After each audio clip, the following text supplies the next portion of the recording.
What's up, everyone? Welcome to my third daily edition, and in this daily edition, I'll be talking about how I can apply the terms into my portfolio. So that is going to be my goal for this DE3, as into how to apply this into my portfolio, all these factors. So let's start with the first one, profit and loss calculation.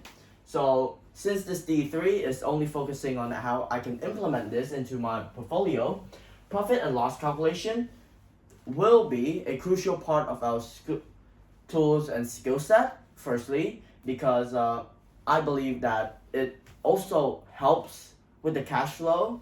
However, this part would be more suited to be in a business model, since profit and loss calculation is more of the business part, not the presentation part. Next is compound interest and time value of money. So similar to the profit and loss calculation, this focuses more on the cash flow of the business and is not really meant to be presented, only the final result. So this would belong in how we would deal with certain situations in my business model. Thirdly is going to be ratio and proportions. So I believe that this factor could be in both the model and the portfolio. Firstly, because the ratio and proportions basically present what part of an item do we split and how do we split it to ensure maximum efficiency within our business. So for cash, or maybe like basically money and finances, this could be in the model. However, for the portfolio, I believe that the ratio part can be implemented into the portfolio by talking about how we use our money to satisfy our customers. Like, for example, a budget of a customer is $100. We take $60 for the main product, $30 for a touch and editing, and $10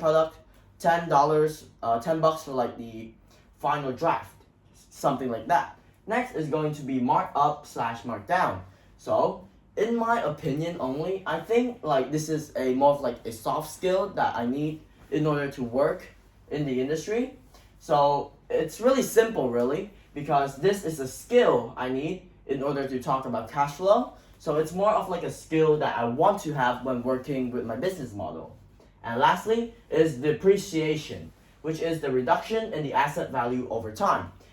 It's basically the time value of money, but implemented practically, in which my assets actually lose their value because of inflation and stuff.